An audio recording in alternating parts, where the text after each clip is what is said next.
active money collectors trying to get it. You hate it when people, no, you have to fight to give me the money. They were actively trying to get it. That's good.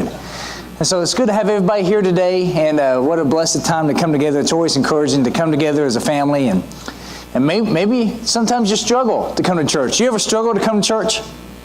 Maybe you don't feel like it. Maybe you had a bad week or a bad month. But honestly, that's when you need it the most, isn't it? Honestly, that's when you need it the most, and hopefully that's when you get a lot out of it as well.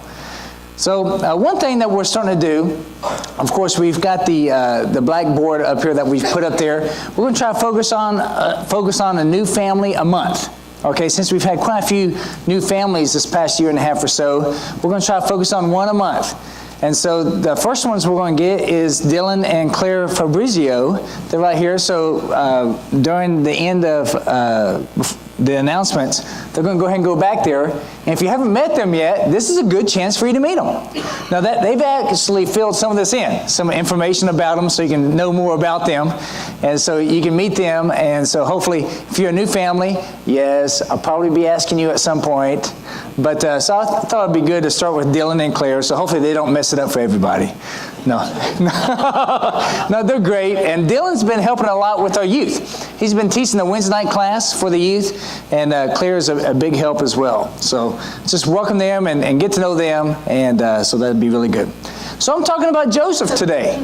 Joseph is one of these great fun stories, teaching the kids, because it's so exciting. So many things happen to Joseph.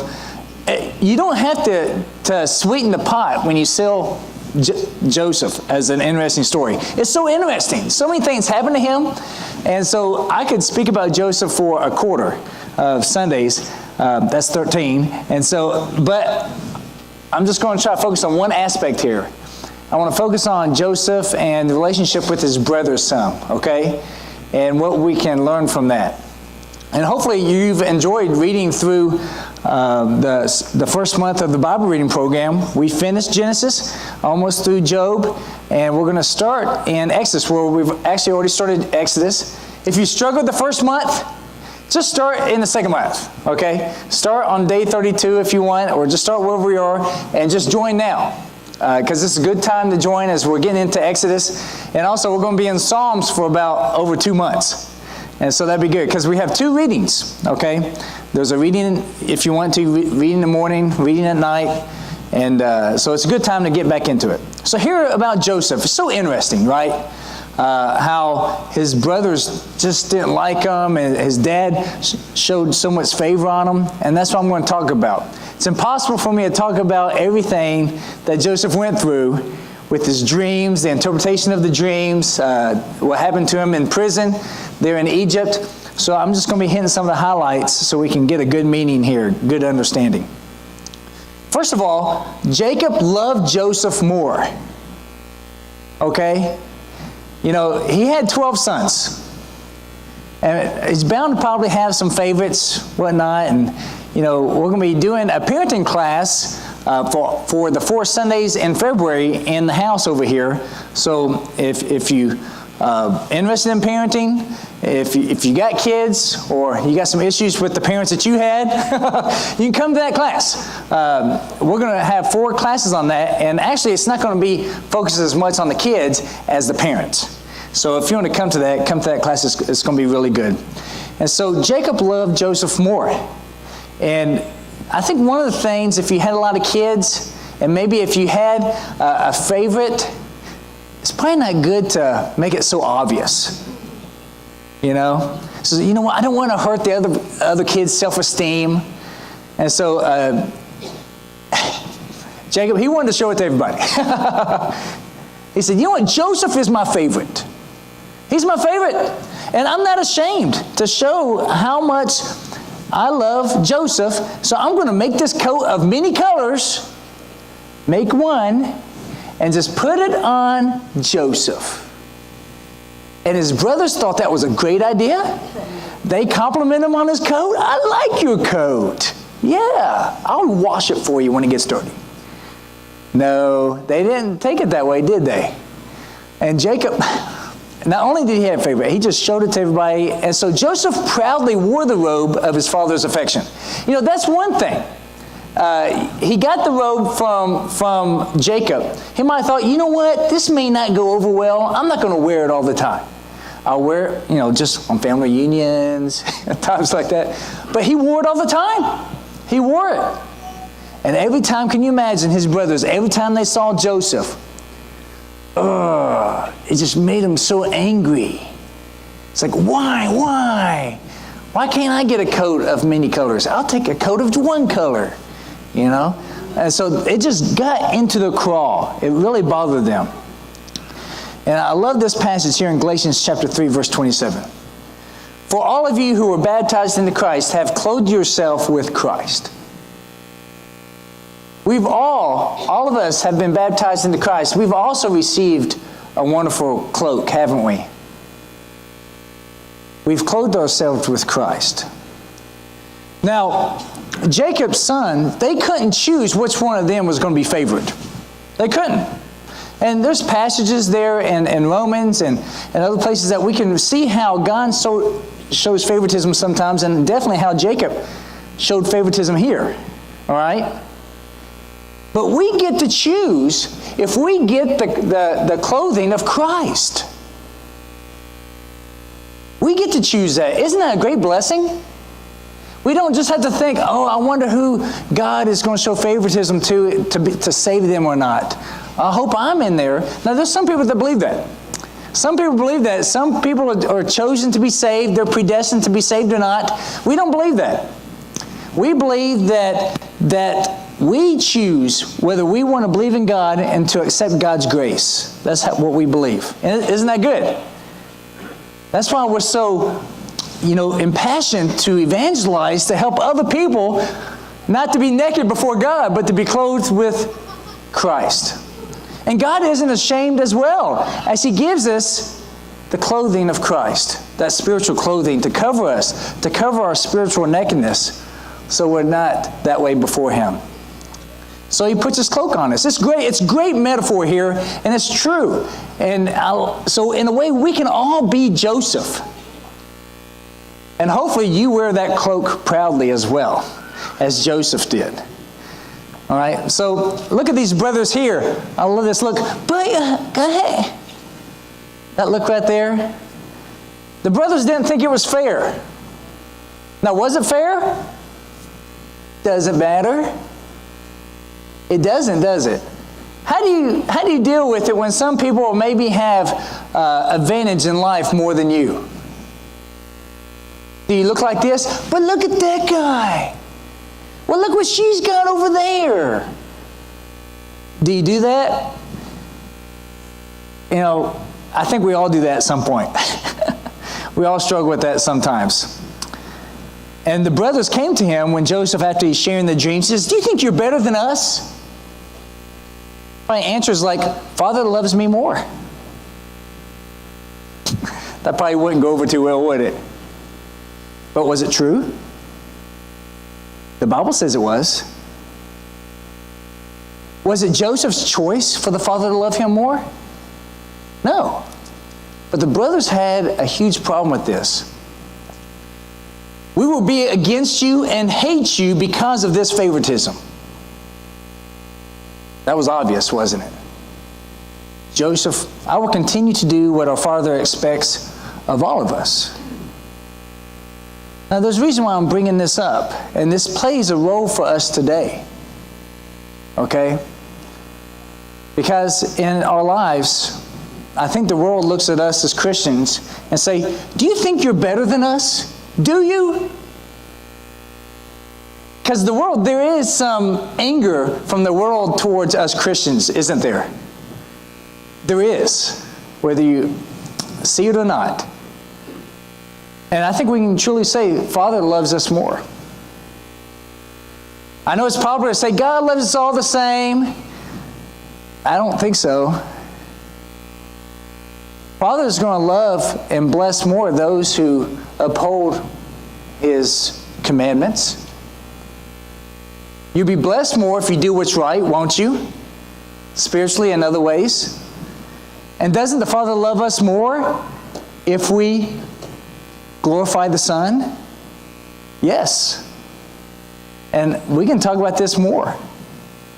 And the world will say, well, I'm against you. And it's interesting, we're not saying that, well, we can get into a conversation about it. It's like, you know what, I am better than you. No, we can say the Father loves us more because we've put our life in Jesus. All right? We don't have to argue. We can just say what the Scripture says. And the world says, well, we're going to be against you. So I will continue to do what the Father expects from all of us. Independent of what you do towards me and what you do towards the Father, I'm going to still do what's right. Okay? And this is what happened. They threw him in this, it says pit. Some people think it was a cistern, like a well. Could you imagine that horrifying feeling? Joseph was there. Not thrown there by evil robbers, but thrown there by his brothers who he grew up with, ate with. And it's so amazing that they threw him in the pit, and it said right afterwards, and so they sat down for a meal. Wouldn't that be hard? I would think, oh, we threw our brother in a pit and took his coat. Let's have dinner. That shows you how far they had left God. Because if you do something evil and if you're with God, it bothers you deep inside, does it not? But if you're far away from God and do something evil, and if you're okay with it, that shows you how far away you are from God. So this is a testimony to them. And poor Joseph, I imagine he was crying out, don't do this horrible thing. It's not too late to bring me out. And it was horrible. I don't like tight places myself. I don't know how Joseph was, but that's a horrible feeling. To be defenseless, to be vulnerable. So people can be cruel to those that are seen as having a blessed life or favored circumstances. I don't know why, honestly, people can sometimes think that they deserve it. They deserve a few gut punches because they've been favored. And his brothers are this way towards Joseph. And the world can get that way towards us as Christians. Now it's interesting that Joseph, he never retaliated with evil. Never did. Isn't that a credit to him? What do you do when you have the advantage over your enemy? Do you take advantage of it and say, yeah, it's my time now? Joseph never did that. This is also true toward those that live as those that know they are more favored by the Father. Now we know that we're going to be more favored by the Father. You may disagree with me about that. But who's going to heaven? Those of us that have put our lives in Jesus. Just that fact alone, those of us that have put our lives in Jesus and live for Him are going to go to heaven. The others are going to go to hell. Is there one group there that's favored more than the others? I think so. Okay, I'm not trying to be cruel. Now we know that. Joseph knew that he was favored. We know that we are favored. That doesn't mean that we're ugly about it, I hope. We don't go out going, oh, hope you like this hot weather here. It's going to get a lot worse. Now, I've known people that said things like that. Don't win a lot of people to Christianity talking that way, okay? But it gives us a sense of peace, doesn't it, to know that we are favored by God? Once again, we choose to put on that colorful cloak. For all of us that have been baptized into Christ, have been clothed with Christ. We clothe ourselves with Christ. Not our good works, but with Christ. Okay? So we need to be proud of the Father's affection and favor. And people say, oh, do you think you're better than us? I know that I put my life in Jesus. And God looks at me favorably because of Jesus. Is that wrong to say that?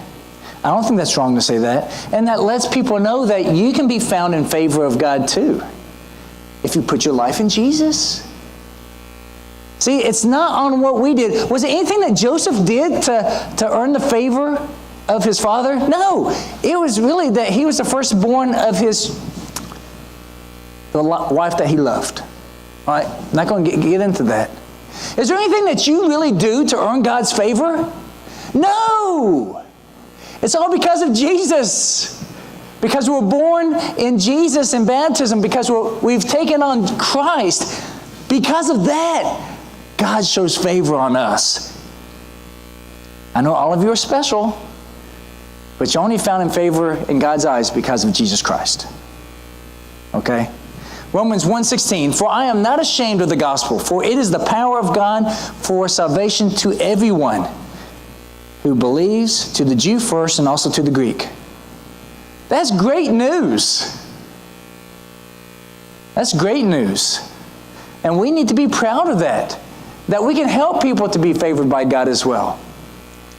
Now, Joseph had to endure great hardship. Beaten up by his brothers, sold into slavery, worked as a slave in Egypt, lied about because of his purity when Potiphar's wife, right? Thrown into prison through no fault of his own. All of these bad things happen. Now, it's bad when bad things happen to you because you bought something you couldn't afford. You chose something to do something you knew you shouldn't have done. And you get bad because of that. That's one thing. But all of this happened through no fault of Joseph. Did Joseph have the right to be bitter a little bit about all this? I think a lot of us would say, Joseph, you have gotten it bad. Doesn't seem like being favored by the Father has really helped him out a whole lot. And Christians feel that way too sometimes. You may think, what good is being favored by God when everybody's against me? I don't get to revel in the things that they do. But our reward is in this life as well, but much more in the life to come. And don't you know that encouraged Joseph? He always put his faith in God, as we need to as well. So Jacob, he revealed himself to his brothers. Look here at Genesis 45, 4-8. This is after the 7 years of good, 7 years of famine. All this time, his father Jacob thought he was dead. It's very hard. It's very hard. Then Joseph said to his brothers, all right, and Joseph is pretty much leader of all of Egypt, only behind Pharaoh himself. All right? So then Joseph said to his brothers, please come closer to me. And they came closer. And he said, I am your brother Joseph, whom you sold into Egypt. Now do not be grieved or angry with yourselves because you sold me here, for God sent me before you to preserve life. For the famine has been in the land these 2 years, and there are still 5 years in which there will be neither plowing nor harvesting. God sent me before you to preserve for you a remnant in the earth, and to keep you alive by a great deliverance. Now therefore, it was not you who sent me here, but God. And he has made me a father to Pharaoh, and lord of all his household, and ruler over all the land of Egypt. Now during this, Joseph cried a few different times, because this was so hard. After seeing the brothers that sold him to slavery, that told him, we hate you, he sees them begging for food. That was Joseph's chance, wasn't it? Kill them. Go get your wives, all your kids, bring them, and kill them. Now that's what the world would do, wouldn't it? But we're different. Joseph was different. He understood that God had a different plan for him. And I can tell you, it's hard for us sometimes. Look at here at Genesis 50, verse 15. When Joseph's brothers saw that their father was dead, Jacob finally died there, they said to themselves, what if Joseph bears a grudge against us and pays us back in full for all the wrong which we did to him? That was about 17 years later. And they still worried about that. It shows that Joseph's brothers never understood Joseph. Never did. And our non-Christian brothers and sisters, they don't understand us either. I see this great parallel here. God has chosen us as Christians. We decided to put on the cloak of Christ. God has chosen us to reach out to our brothers and sisters who haven't believed yet. You know, I've talked about this before. I think all men and women are our brothers and sisters. Now, we can get double brothers and sisters by them becoming Christians, okay? But God has made us all. We're all made in the image of God. The sad thing is, so many of them have hostility towards us. And they think if we ever get the upper hand, we're going to do evil towards them. They do. And the thing is, all we have is love for them. We want them to come know God as we know God. You can imagine the hurt that Joseph had here at this time here in Genesis 50. He was like, oh, we're worried that you're going to finally get us back now that our father's dead. And Joseph's going, you don't understand. You still don't understand. And so much of the world, they don't understand either. It's not about them against us.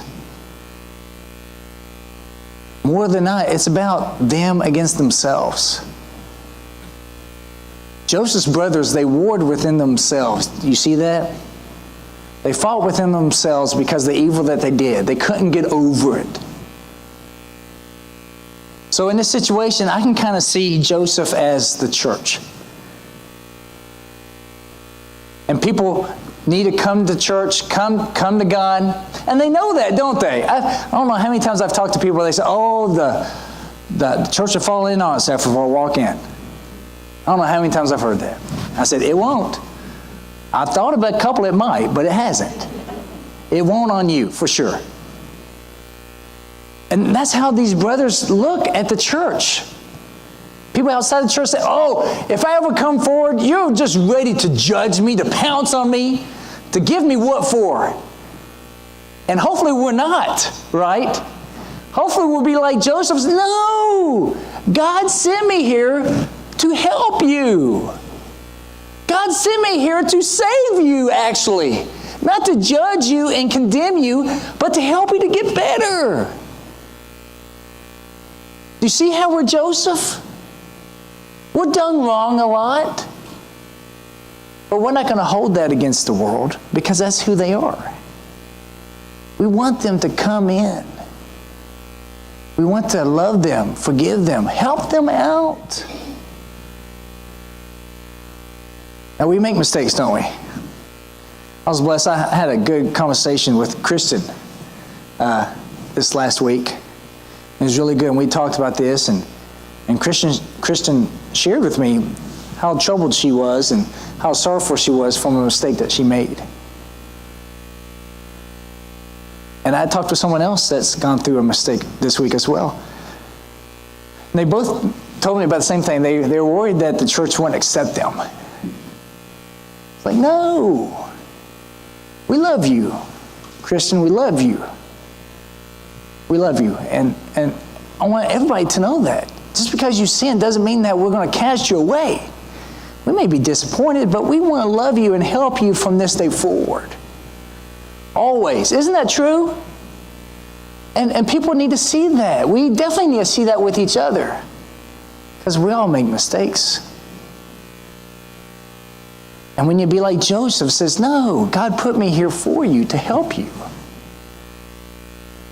Not to judge you and condemn you. There's going to be enough condemning one day. That day's going to come. There's no escaping that. And so I want to encourage all of you to wear your coat proudly. For all of you that have been baptized into Christ, have been clothed with Christ, wear that clothing proudly. It's not that we don't make mistakes. We do. We need to work on it. But let us truly work on it. Let us welcome each other, greet one another.